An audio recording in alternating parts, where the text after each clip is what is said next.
From the downtown Denver on the corner of Colfax and York, right above the DNVR bar, coming to you from the Toyota Lounge. We, of course, driven by your local Front Range Toyota stores. Toyota. Build properly. They're big believers in long-term roster building, actually, at Toyota. No, let's go places, which, depending on your perspective, could be go all in on a trade. Yes. It's time to capitalize. I was dreaming about Super Bowls and home field advantage in the playoffs during that Cowboys game. Yep. And, some of us, the draft loyalists, might be more in favor of a slow build, a sustainable build. So that's what we are here to give you. I see the Toyota chat's already lit. Of course, you guys Shout out to you all. A double dose of Broncos programming today with a little draft pod leading right into the regular DNVR Broncos show. I, as always, am joined by the man, the myth, the legend, the Schwan man. What's up? My boy, how are you doing? Doing well. Very good, Dion. Very good. October's ending. Some say this is the best month of sports. I say we're just getting started. Yeah. If you're a seam head, it's baseball, kids. October hits for you. No, Jake famously, honestly, here because he turned down a baseball gig. I think every day how different all our lives would be if you'd said, you know what, it is sports. Let's just take it and see what's good. Yeah, I'm really glad we didn't do that. No kidding. That would have really felt like an accounting job for you, huh? That would have been true work for me. Yes, yeah. 100%. Yeah, instead he gets to talk ball here with me and the great Dion Smith on the ones and twos. So yeah, let's get right into it because there's a lot of trade chatter, my guy. And so we're going to get into that. And obviously, Broncos show has you covered on the Broncos implications of it. We are here to talk about, in real terms, what does trading for player X and trading a first-round pick, a second-round pick, a third-round pick, a day 3 pick mean in terms of what prospects you may be looking at in this 2026 draft. We, of course, have had you covered all year long, all summer long. We've talked to Fran Duffy. We had the great Justin Michael on last week. Shout out J-Mike. J-Mike also had quite the statement. He said he thought this dominant Ohio State defense, as dominant as any unit as we've seen in college football since the LSU offense. How about that, huh? Georgia 22 defense. And the way they performed in the draft would also suggest that. Not a bad take. I'm not mad. I think there are other ones. Let's see how this Ohio State team ends. Streets are saying maybe better than last year's Ohio State team. There's certainly a different type of archetype, and it's defense first, without a doubt. They got some dogs. Yeah. It's going to be a fun one to monitor, but let's not get too sidetracked. Let's get into the round 1 wide receivers. Okay. Because those are the juicy ones. Mm-hmm. You've got Garrett Wilson in the mix, Jalen Waddle, Brian Thomas Jr. has been tossed around there, and Chris Olave. Okay. We've studied them all in college. Yep. We know what they've done in the NFL, and it seems like... And Dion, you can fire up the graphic when you have it. They're all costing, that's your running back options there. They're all, they're young wide receivers. They're all going to be in that first round range. For sure. And where the Broncos are drafting in the first round, I feel pretty good about saying that's going to be in the 20s. We're going to do a quick little mock draft simulator in one of these later segments.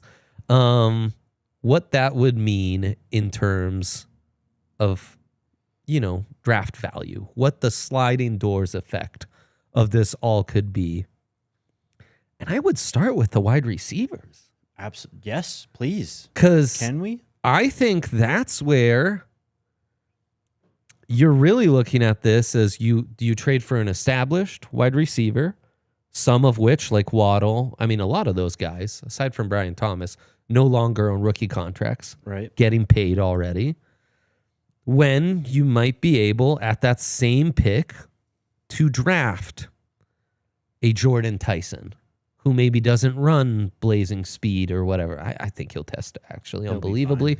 But say Jordan Tyson drops. Okay. Like Igbuka did. To us, he's a top 10 player. The NFL F's around. He drops to the 20s. Again, Igbuka went 19th. Let's not get too bogged down by the details. Could it be Carnell Tate, the 6'3", 191-pound wide receiver from Ohio State, who looks every bit as good as T. Higgins, with maybe a little more juice to him? He just size, speed, and just playing the ball in the air combination. We're big fans. Yes. Casey Concepcion, dog.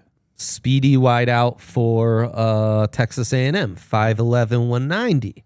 I know Hank in his video, which you guys should check out, is talking about Olave's been a slot-only guy. Casey Concepcion could kind of fit into that to some extent. We obviously talked Chris Bell last week, who, my God, I was talking off air with Benny Fowler about, it's like they don't have a wide receiver who can take a slant and an 8-yard slant and take it to the house. Louisville upsetting Miami. It's Chris Bell doing that over and over and over again. That's a 220-pound wide receiver for Louisville right there. There's some real talent at wide receiver.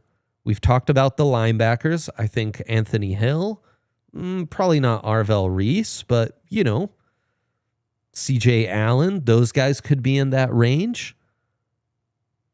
There's some options for sure. Yeah.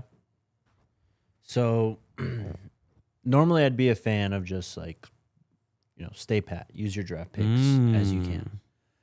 But for me, I think the wide receiver room has needed addressing for almost a year at this point. And they've wanted to see if Mims and Franklin and Bryant and all these guys can break out. And while I do think that there's bright futures for all of them, you need help now. You need a route runner. You need someone, like you said, take a slant to the house, some speed. Really just like a well-rounded wide receiver. Route runner. Like Emeka Egbuka. Some speed that really scares you to stretch the field, like Waddle, I think. Yep. Yeah, just a little more game-breaking ability. So, of those three guys you mentioned, right? And four, if you want to throw Brian Thomas in there. I'd probably go Garrett Wilson. Who am I missing? Garrett Wilson, Chris Olave. Wilson, Olave, Waddle. Brian Thomas Jr., which seems least realistic of all. Yes. I'd go Wilson, Waddle, Olave, Brian Thomas Jr. in that order. You'd be in favor of it, huh? I would. Wide receiver is the one where I'm like, we talk about it every year. So many wide receivers come out. Like these guys who are on the trade block. And they're on the trade block because, they're not trading franchise left tackles, franchise edge rushers, franchise quarterbacks. It's the one premium position where guys are available because there is such an abundance right now. We are in the era of wide receivers. Few know this better than us, Jake.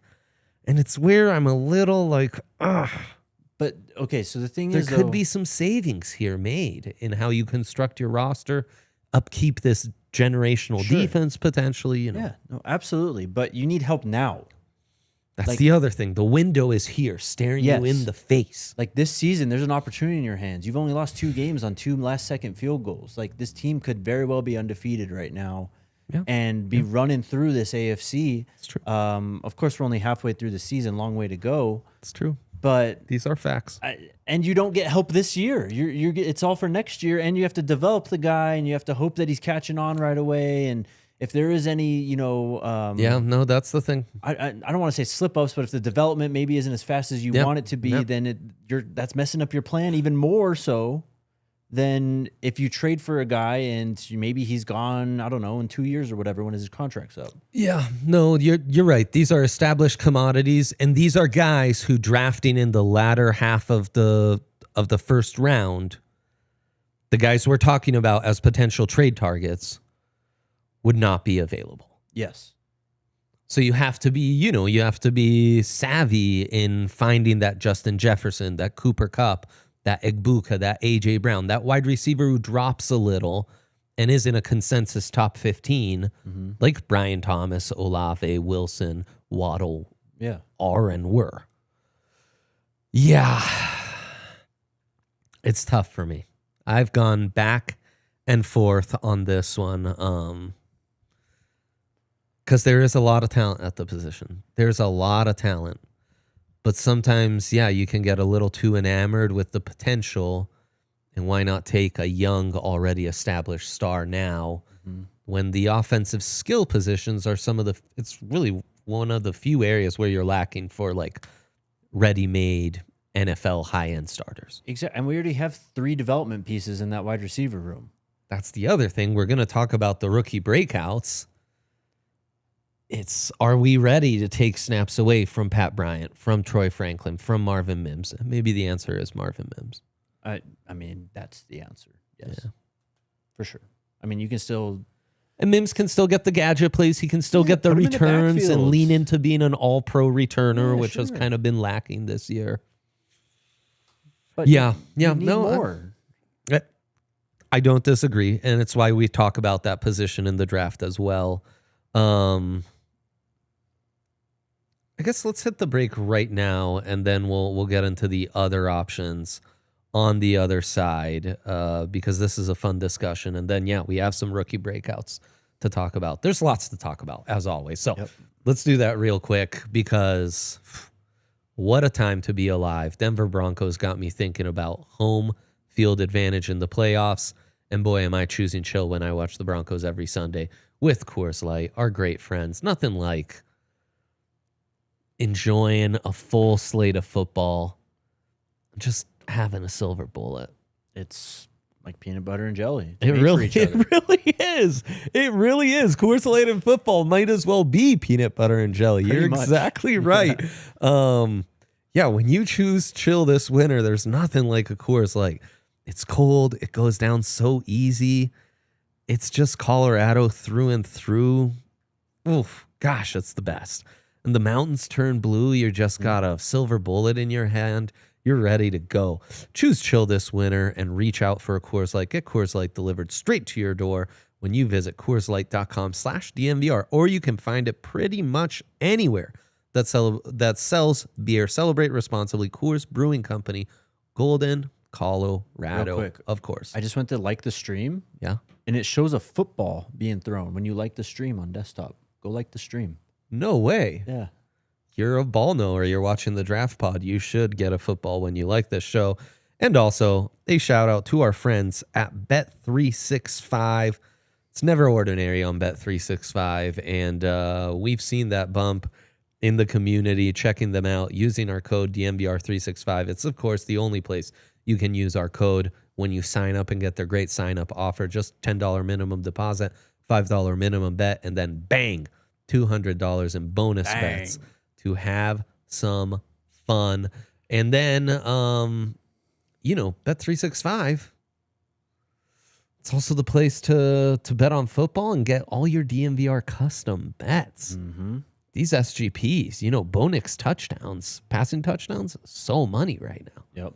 The team over I gave out last week, covered in the first half. I just take any Denver Bronco to get a sack at this point, and chances are it's coming through. The Nick Bonito, it's like minus 150. The streak ending got me last week, but that's okay. We're gonna get back on. It had to. It was minus 150. Exactly. Give the us some value back. Yeah. We've reached Jokic triple double levels at this point. Use our code DNVR365. Get their sign up offer today and join in on all the fun. Put some money on your takes Also, interesting rookie of the year odds too, which I thought we could get into. Must be 21 plus, physically located in Colorado. Please gamble responsibly. If you or someone you know has a gambling problem, wants help, call or text 1-800-GAMBLER. Okay, how you feeling about running backs? I feel great about our running backs. Okay, so J.K. Dobbins insurance isn't something you're concerned with. No, we already have that. And R.J. Harvey. Yes. Okay. So A-Chain, Breece Hall, Alvin Kamara, not worth the day 2 pick for you. Not the day 2 pick. I'd love A-Chain. I think that'd be a lot of fun. Yeah, it would be I think fun. Sean would go crazy with him. I know. You just like you do have RJ. I wouldn't be opposed, I'll say. Like, it'd be so much fun that I'd just be on board if it did happen. Man, you're all in on these trades. Yeah, but what are you talking? We're 6-2 here. We're rushing towards the playoffs. We're so back, baby. We're so back. We got the back. Chiefs in a couple weeks. Like, we got big games coming up here. We're playing for home field, the division. I love this. So yeah, I mean, I wouldn't be upset at a running back. I just think that what we just talked about, if you get a wide receiver, you could easily, kind of slide Marvin into the backfield when needed. If you need to have him take some carries every now and then, if something happens to JK or RJ, then you have that insurance too. What that means from a draft standpoint, again, late second rounder, and then we were seeing like Breece and Kamara. It's more of even day 3 picks. Maybe that's where you're sacrificing a potential O-lineman, a potential, top 5 DB in this class, a little more depth on the defensive line. One guy I've been noticing is Emmanuel Prignon. Yeah, the guard. Yeah, the left guard for Oregon. He was almost a buff. I love that all these guys from the recruiting days. It's crazy. It's great. And it's we're really hitting this great. year, like we're hitting off season 4 after this year, or 5 actually. And so it's like I'm a whole class in now. Right. It's beautiful. We talked about Jadarian Price, the RB2 at Notre Dame. Yes, he's really good. Streets are saying weak running back class, which I guess coming into my preseason eval, I felt was a strong running back class. I mean, it's all right. Like I'm a big Justin Haynes, guys. Justice. He is a monster. Yeah, he's just insane. A monster. Yeah. And again, if you're looking at a running back, maybe Justice Haynes is there for you on day 2. You want to get running backs when they're young, though. Like when you sign JK off the streets in July and it's a vet min or close to vet min or whatever, that's totally fine. But lately the retread running backs they're kind of all the rage, including J.K. Dobbins, Jake. Yeah, so we already have one, so we're fine. So can we start calling you Jake K. Dobbins? Sure. That dude's a dog. Jonah Coleman. I love Le'Veon Moss at Texas A&M. Yep. You've brought him up many times. Penn State's got 2 backs. LJ Martin got hurt for BYU. He's one of the best backs in the Big 12. He's a monster. Yeah, no, and the Penn State guys maybe aren't first round options anymore, but Katron Allen, late second, sign me up. 100%. Workhorse back. The one where in the day 2 range, I'm like, sign me up as a tight end. I think they need that right now. The offense right now is lacking that multiplicity that an inline tight end could give you. So I'm calling out plays pre-snap.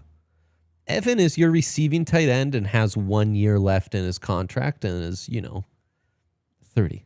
Nate Adkins isn't doing it for you? And Nate Adkins, I'm the biggest fan, and second biggest because Hank's fan number 1. I mean, guy's getting like 5 targets a game right now. No, I know, but he's injured now. Well, I mean, he'll be fine. We've drafted Caleb. We got guys in the tight end room. Who's the ideal target then? I mean, I don't know. Hawkinson, I don't love it, but I'm also like, if that gives you an offense that's got more multiplicity to it, I'm not against that. And the other thing, Jake, is that's a group of draft eligible players I will not be talking up. And I can find you some diamonds in the rough for sure. We've talked about those on this show. It's just not a great class of tight ends after my Bay Kenyon Sadiq. And you talk about waiting for a player to develop. Whenever you draft a tight end, that's all you're doing, it feels like, is waiting. That's exactly right, Jakester. Okay, you've kind of talked me into it a bit more. I just don't look, I know Evan's not a complete tight end. He's not going to really be blocking down and, coming across the formation on split zone and stuff for you. He's also looked a tad slow. He's looked fine recently, though. He's been dealing with injury. Look, he's great in that 2-minute offense. He's a nice security blanket for sure. Well, he went down at the 1 yard line or whatever last week. I thought he looked great on that play. He looked quick. The big play he had late in the Giants game, he looked good, I thought. I don't know. I just think that we need to be a little more patient with him. When Evan's on the field, I know what the play is going to be. When Adkins and Troutman are on the field, I know what the play is going to be. I think someone who's got, would make this offense way less predictable. You're going to have to run the ball more. You're going to have more of that kind of identity when we play football in December, January, and hopefully beyond. Yeah. That's where I think.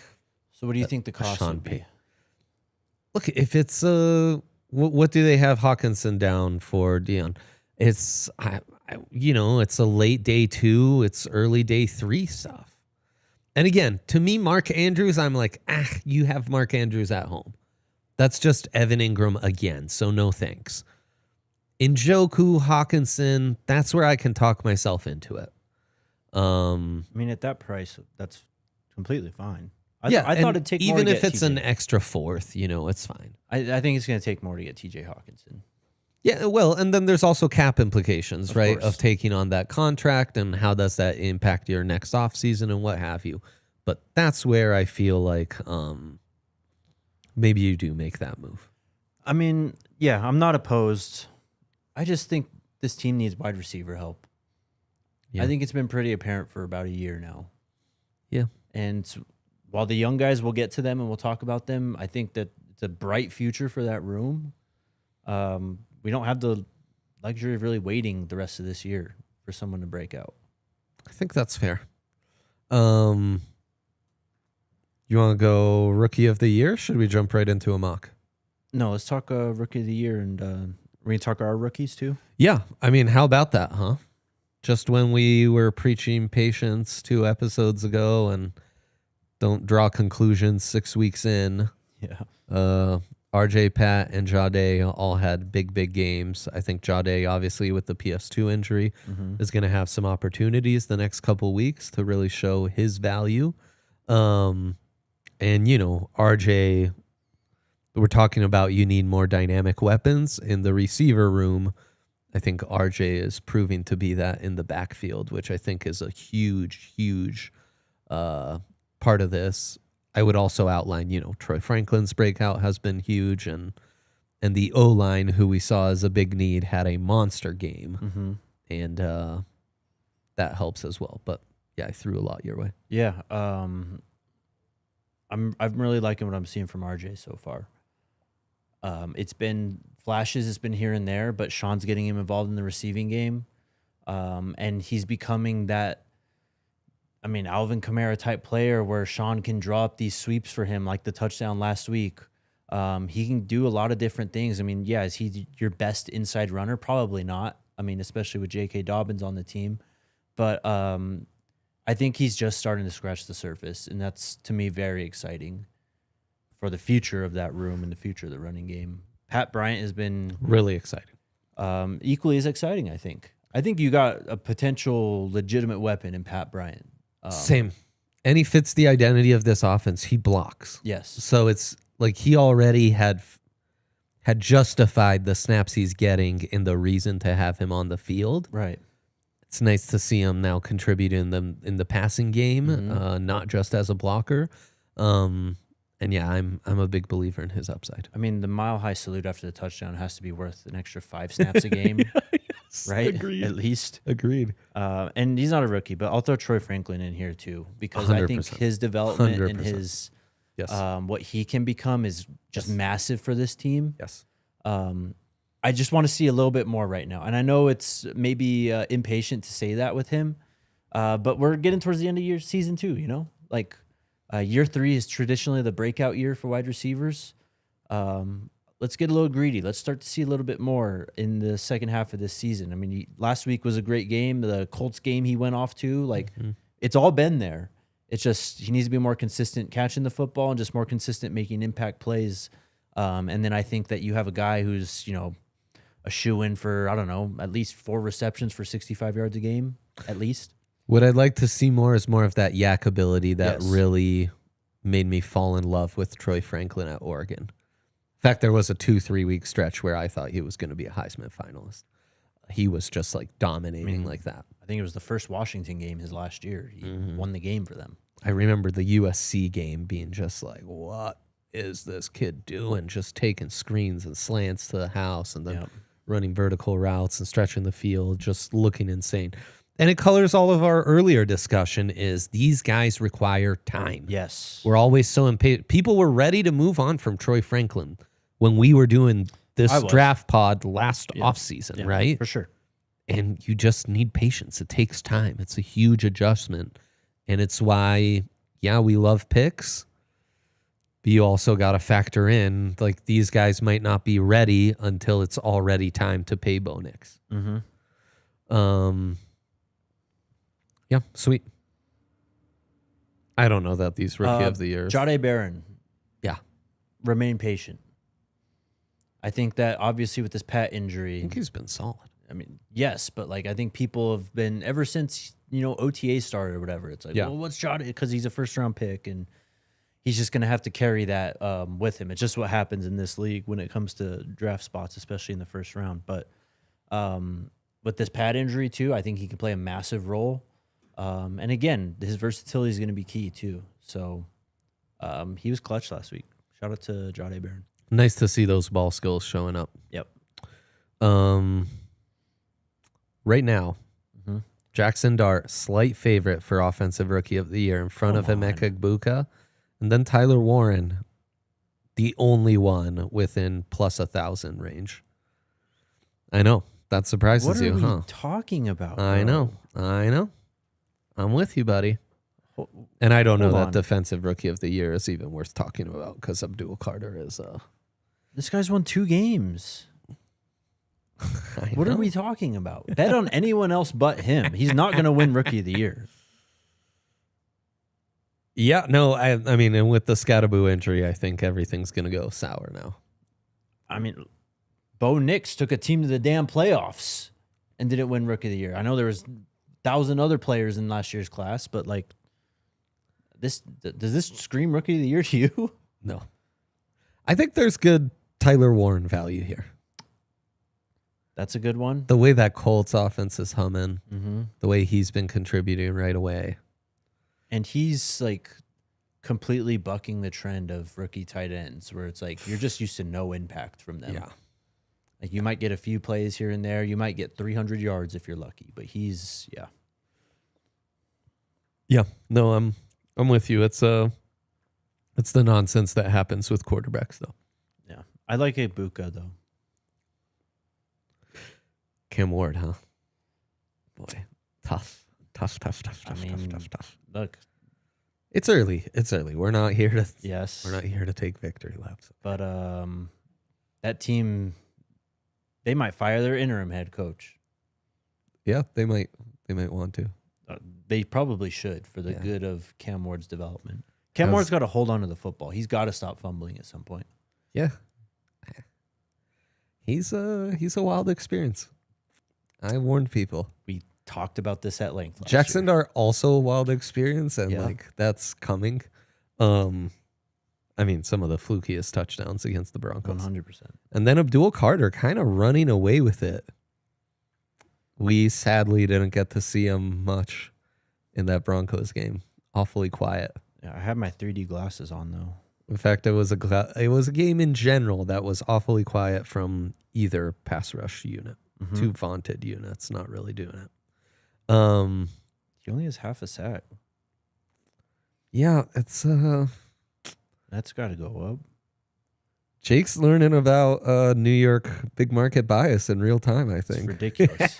Absolutely ridiculous. We fight such bias at all times. That's why we exist. Let's take a quick break and then get into some mock talk on the other side. All right. Shout out to our friends at Toyota. They don't have East Coast bias. They're legends. Oh, they've got no coast bias. No doubt. SUVs, trucks, all-wheel, four-wheel. It's all part of Toyota's DNA. It's why I say they are the perfect Colorado car. Perfect car to go west, get lost in our beautiful mountains. Just a quick little drive, Jake. 30 minutes, you're there. There's deer and elk surrounding you, Gotta watch out for bears and stuff. No, I'm not. I maybe missed that. But no, that's you definitely missed that if you don't know what I'm talking about. Not a about. Coach Prime reference at all. He loves our beautiful state, huh? Much like Toyota. He loves it, and he's learning what a moose and an elk and a deer is at the same time. Wow. Yeah. These are the things I learned because my daughter, she's 7, but she's an animal expert. She definitely knows a lot more about animals than I do. We might need her to make an appearance, let Coach Prime know about the difference between... She would love nothing more, honestly. I actually think she could identify that. So yeah, if you're in the market for a new vehicle, everyone at DNVR who drives a Toyota swears by it. Visit your Front Range Toyota stores at a location near you. AutoNation Toyota Arapahoe and Centennial, Corwin Toyota in Boulder, Groove Toyota in Littleton, Mountain States Toyota in Denver, Stevenson Toyota East in Aurora, Stevenson Toyota West in Lakewood. Toyota, the official automotive partner of the NFL and the official vehicle of DNVR. Let's go places. And a shout out to ourselves. Become a diehard today and join our events. The Mecca, the DNVR bar, popping off seemingly every night with Nuggets, Avs. Thursday night football tonight with no Nuggets and Avs. They're doing happy hour all day long. Oh, can you believe that? That's amazing. Start your weekend early at the DNVR bar. Come here on Thursday. Little Buffs tailgate this Saturday. Yep. Broncos tailgates have been generational. You don't want to miss those? No. Oh, bummer. Oh, I thought you asked me about the Buffs. No, I know. I was like, well, I'm running that tailgate, so I believe so. That was an acceptable reaction. You really put me on the spot. And Dion's trying to like, no, it's Houston, which again could be a Big 12 opponent. For all I know, we already played them, you guys put me in a blender real quick there. Holy cow! I thought it was hard to decide on drafting a wide receiver or trading for one. You guys put me in quite the pickle. No pickles needed, though we do have delicious fried pickles at the DNVR bar. We do. When you come to our events, join in on all the fun and do the thing. Love you, the Count. Always nice seeing. Shout out to chat today. Seen some real OGs in here. Not seen Jose, who I was told was chiming in yesterday on the Daily Show. And was, they were saying linebacker wasn't a need. So, Jose's in. Jose, as we know, was there to say that. Just like the Broncos organization, the DNVR Broncos pod, also neglecting linebacker. We are with you, Jose. Linebacker, very much. Keep them honest, Jose. Watch. Yes. Keep them honest. Do it. Also, Aiden Fisher from Indiana. Yeah. Has joined the mix. A guy to watch. Former JMUer. I mean, that's a lot of these guys making plays for Kurt Cignetti's just a hell of a coach. Streets are saying. He's crazy. Google him, I'm told. Yeah, you should. So yeah, there you go. You want to fire up the old mock draft simulator? Yeah, do you have one ready to go? I can get one here in a second. Do.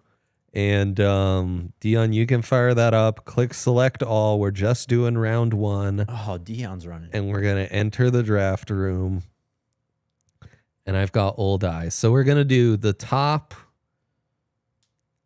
8-ish because we can never get through 10. And then we're going to simulate all the way to the Broncos and make the Broncos pick. Okay. Saints picking number 1. Quarterback a must. Mendoza. I don't know who's the guy right now. Yeah, Mendoza or Dante Moore. I say Mendoza. Yeah, Mendoza. Okay. Click Mendoza. Who's next? And keep it moving.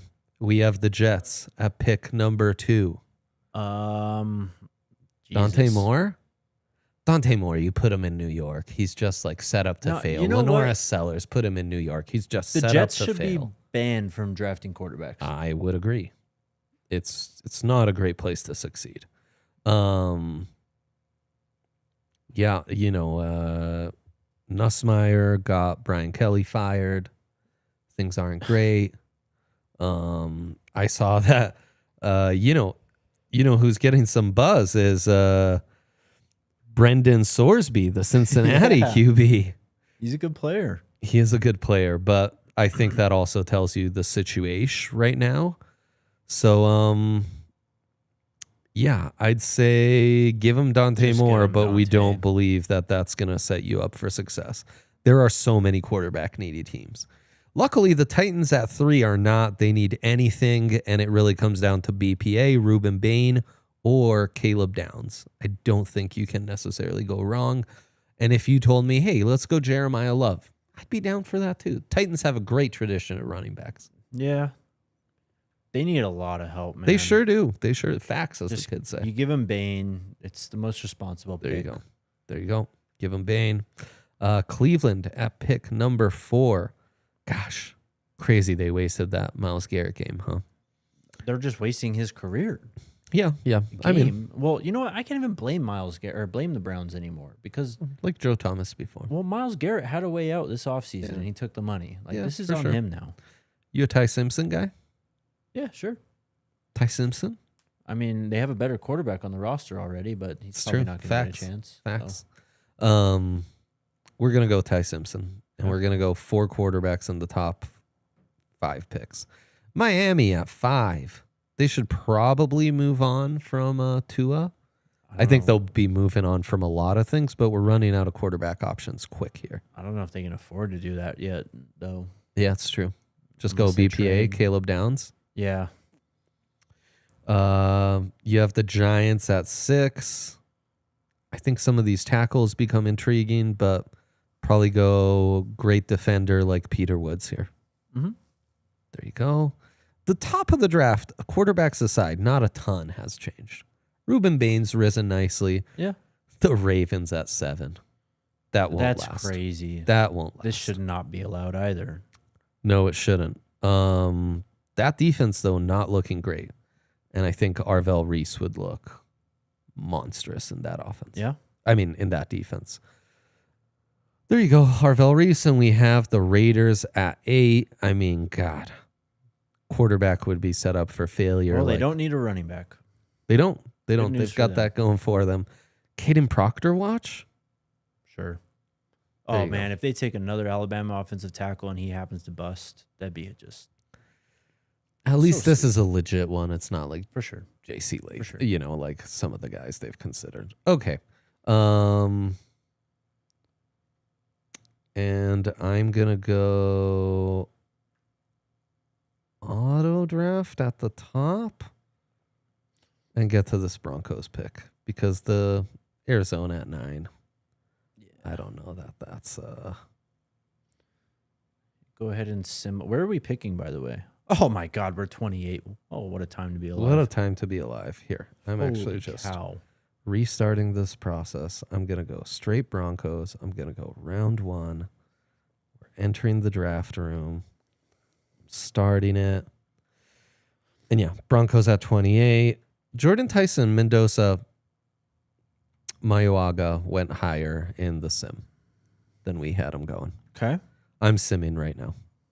We're almost there, guys. Lots of wide receivers going high. I love this wide receiver Sadiq's off the board. Okay.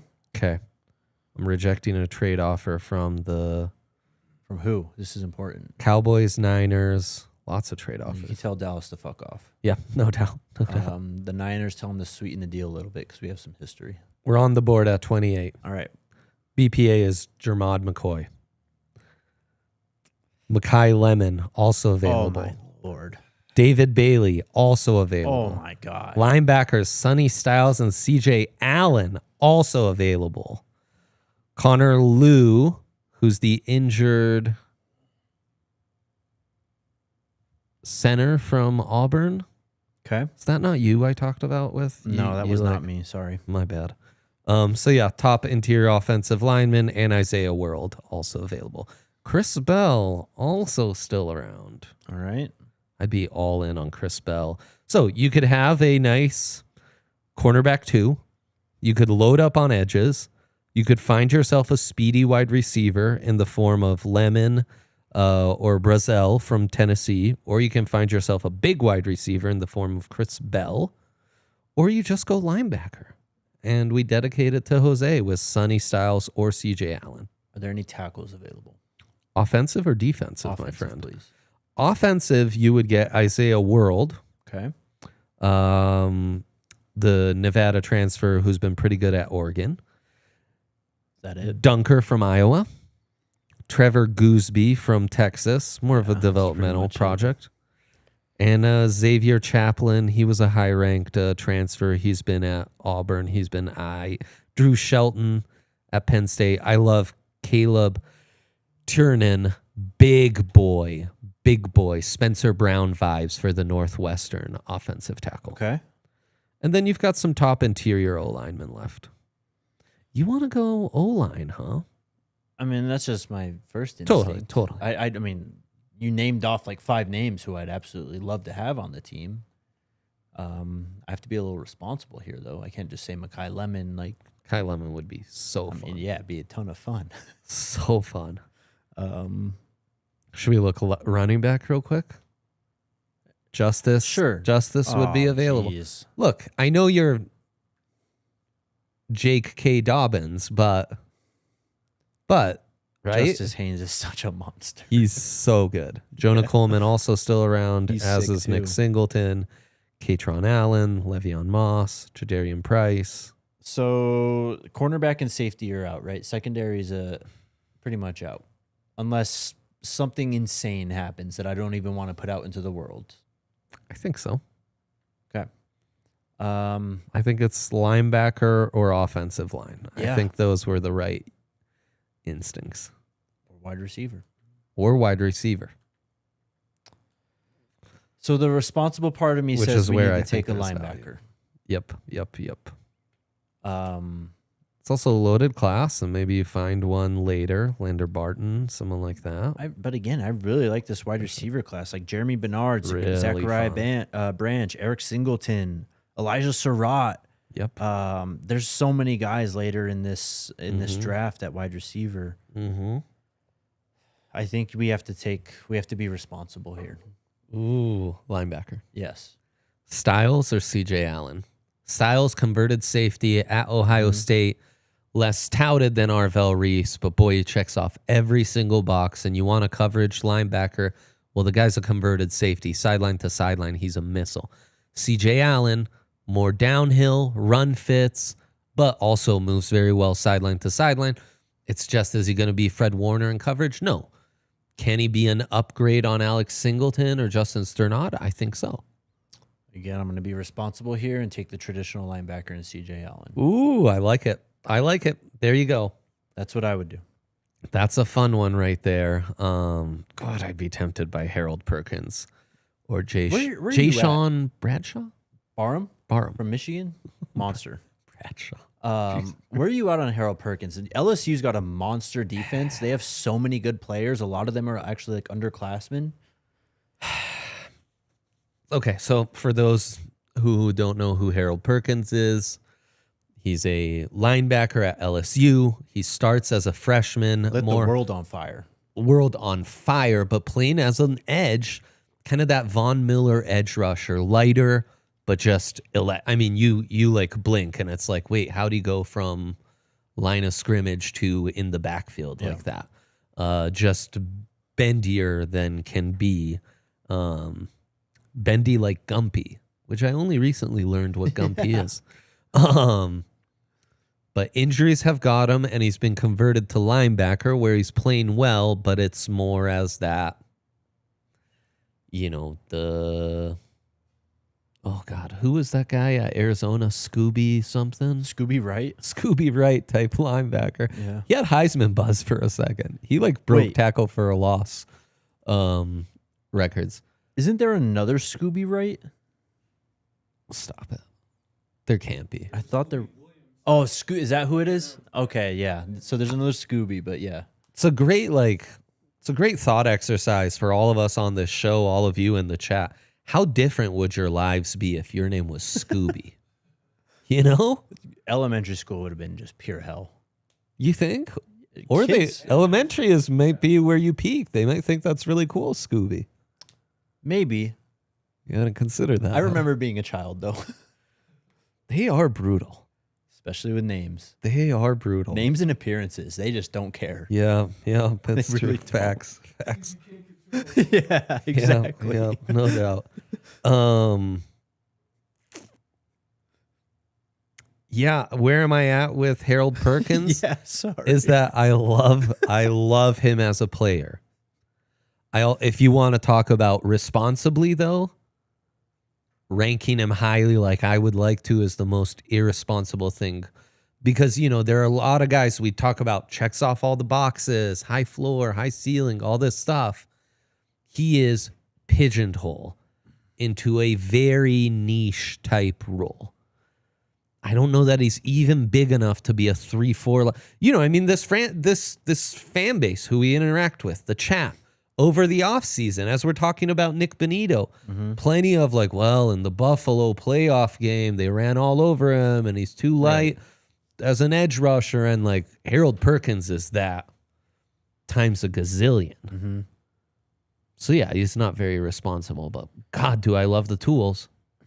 Look, we're in a position right now where we can't really take too many risks in terms of player ceiling, I think, when it comes to the draft. Yeah. At least that's how I would feel.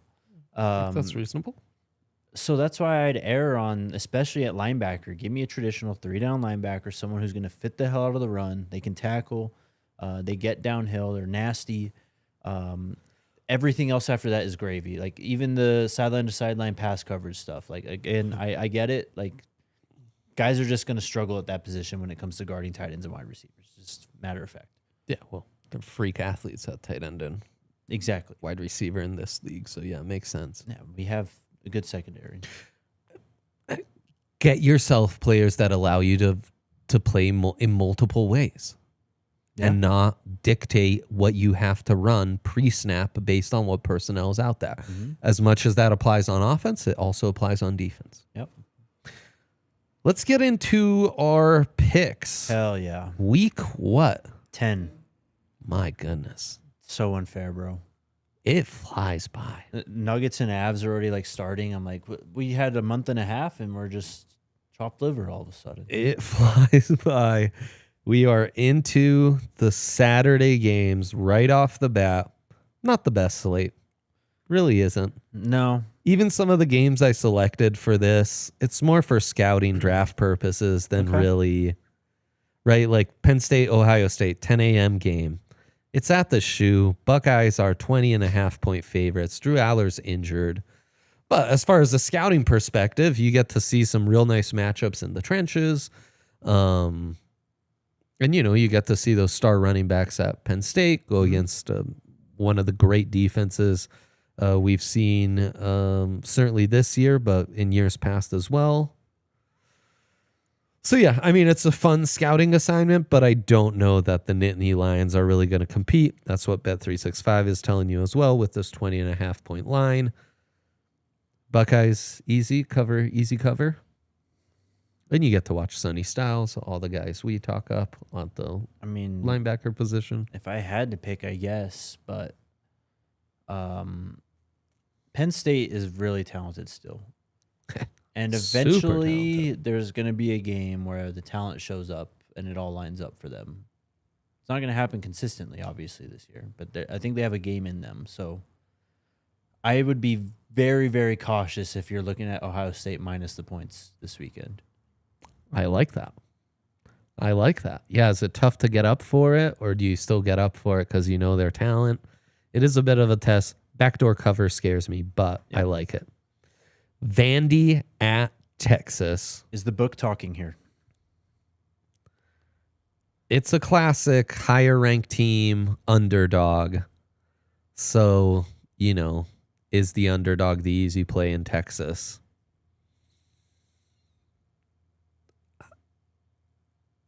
Talk about responsibly. Betting on Texas is pretty irresponsible this season. Yes. They are not a trustworthy team to gamble on. But they were in this same situation for Red River a couple weeks ago, and they definitely covered easily. And Vandy, I mean, Pavia's fun and all. We love Eli Stowers here, the tight end, H-back. Texas is so much more talented at home. Yeah, Texas should roll. This might even be one where I'd buy the line up, like -3 ain't enough. Give me more. Give me like -6. Yep. Georgia at Florida, another game that's funner for scouting purposes than it is for actual implications. But Florida's talented, and they're at home. They're 7-point underdogs. I think this is a neutral field, actually. Oh, there you go. What do they call it? The greatest cocktail party in the world or whatever? They do call it that. There's something about cocktail parties. Yeah. Florida's had some injuries, but if Banks plays on defense, their left tackle is worth watching. There's definitely some talent. And Georgia, still has some nice talent. Zachariah Branch, the wide receiver, who I love. CJ Allen, certainly. Still some talent in the trenches on the lines. Mm-hmm. This game's in Jacksonville. It's neutral site. I'm taking Georgia. Yeah, I like it. South Carolina at Ole Miss, again, for scouting purposes. South Carolina at least gave us a game against Bama. Mm-hmm. Ole Miss, 12.5-point favorites.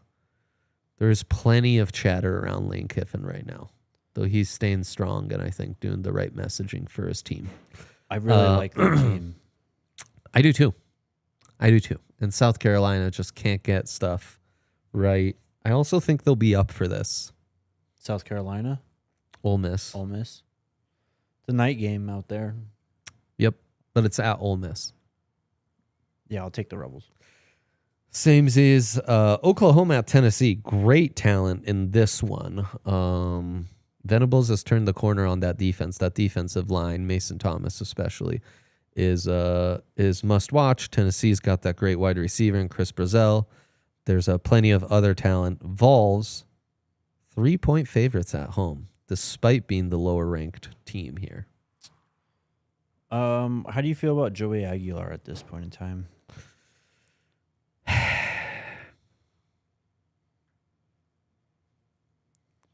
Fine. I think more of a product of that offense than anything. Struggled in the bigger games, but the Vols have figured some things out on defense too. I kind of like Oklahoma though. Okay. Which is what you're queuing me up for. I'll take Oklahoma as well. I think that Mateer's going to get it going again sooner than later, I think. The longer he's removed from that injury. It's throwing hand. Yeah. No, I agree. Cincinnati at Utah. Cincy 10-point underdogs. They have a tight end we really like in Joe Royer. Yep. They have a quarterback that's getting some buzz in Sorsby. Utah has those two offensive tackles you want to watch from a draft perspective. And they've got, Barton at linebacker, among others. And it sounds like Dan Pierre is going to be back at quarterback for them this week. Well, hasn't mattered. Cincinnati. Yeah. I think 10 points is too much. I think low-key they might have a Texas Tech situation on their hands where the backup might be like the better player. I agree. Even though he's a true freshman. I think recent evidence would suggest as much. I like his arm more. I think he's faster. And I was early on Dampier, so yeah. If I'm backing off, might want to tell you something. We knew he struggled throwing the football downfield. Like it was all over the tape and all over the stats last year at New Mexico. Yep. Yeah, I like that Cincy pick. You also have USC at Nebraska. There's plenty of talent at USC from a draft perspective. At Nebraska, they're 6-point favorites. And then you have Wake Forest at Florida State.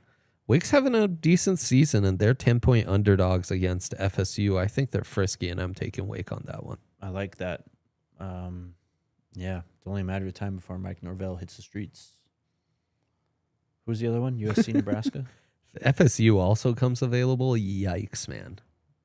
There's not enough good coaches out there to hire, and they're going to legit finally start having to hire, like, lower-level guys to come up, like lower-level guys, top assistants, and I wonder how the NFL college interaction's going to be. Like, I could see some more college openings opening up because those guys go to the NFL, and maybe some guys in the like Pete Carroll right now. Yeah. I would bail on this Raiders situation immediately. I mean, for sure. And I feels like Pete might be a guy who in this new ecosystem of college football might fit nicely. Well, look, their whole entire plan was tied to Geno Smith kind of working out the next 2 or 3 years. Doesn't look like you might get out of this year.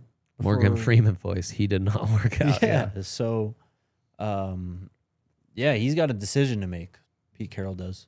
Sure does. Yeah, and the other one was USC at Nebraska. 6-point favorites, USC, traveling to Nebraska. Oh, God. I do not want to take Nebraska.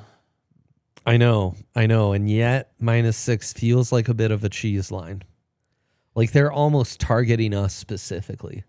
The Nebraska haters, the USC talent believers. Yep.